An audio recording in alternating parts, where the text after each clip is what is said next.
O ministro do Supremo, Luiz Roberto Barroso, determinou a quebra do sigilo bancário de Michel Temer e de outros 5 investigados no inquérito dos portos, que apura se o presidente beneficiou a empresa Rodrimar em troca de propina.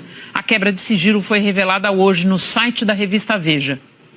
Por volta das 9 da noite, o presidente Temer divulgou nota, mencionando o despacho do ministro Barroso e afirmando que solicitará ao Banco Central os extratos de suas contas bancárias, referentes ao período mencionado hoje no despacho do ministro Luiz Roberto Barroso, e dará à imprensa total acesso a esses documentos. O presidente não tem nenhuma preocupação com as informações constantes em suas contas bancárias.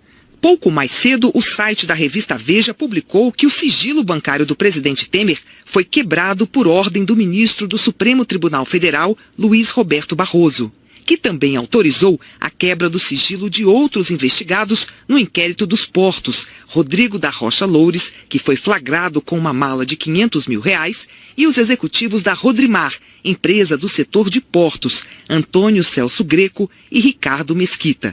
Ainda segundo a Veja, o ministro Barroso também determinou o levantamento dos dados bancários de 2 pessoas ligadas a Temer, João Batista Lima Filho, o Coronel Lima, e José Yunes. Logo depois da divulgação da nota oficial com menção ao despacho do ministro Barroso, a assessoria de Temer passou a afirmar que o presidente ficou sabendo do pedido de quebra do sigilo bancário dele pela imprensa. Barroso é o relator do inquérito dos portos no Supremo Tribunal Federal.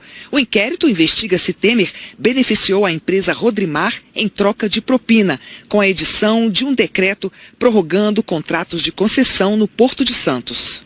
Depois de uma reunião de emergência com Temer, o ministro da Secretaria de Governo disse que o presidente não foi notificado, mas tratou a quebra de sigilo como fato consumado e criticou a decisão. Não há como não se indignar diante do fato de que o inquérito completamente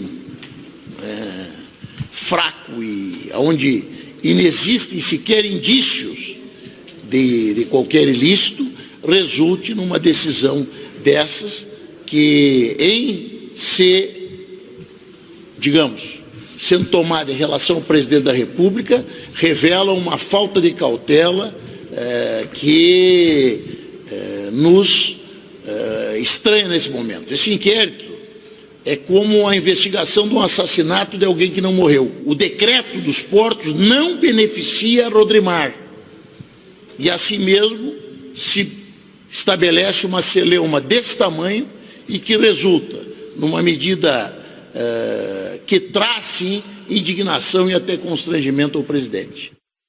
A defesa de Rodrigo Rocha Loures disse que não vai comentar essa decisão.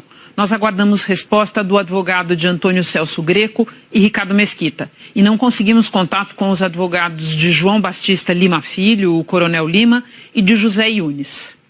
Olha só que interessante, a semana passada terminou com Edson Fachin, outro ministro do Supremo, decidindo incluir Michel Temer num outro inquérito, aquele que investiga um repasse de R$10 milhões da Odebrecht para políticos do MDB em 2014. Isso no final da semana passada. E esta começa com o ministro Barroso decidindo quebrar o sigilo do presidente Temer no inquérito dos portos, inquérito que está correndo sob sigilo, independentemente do sigilo bancário que foi quebrado agora. Pois bem, aquele inquérito dos portos para o qual recentemente, no Carnaval, semanas atrás, o então diretor-geral da Polícia Federal, Fernando Segovia, previa arquivamento, enquanto o governo sonhava com a troca do delegado responsável por esse inquérito. Nada disso aconteceu e agora a gente vê essa inédita quebra de sigilo bancário de um presidente no cargo. É um revés, sem dúvida, para Michel Temer, que a essa altura gostaria de estar falando apenas de segurança pública.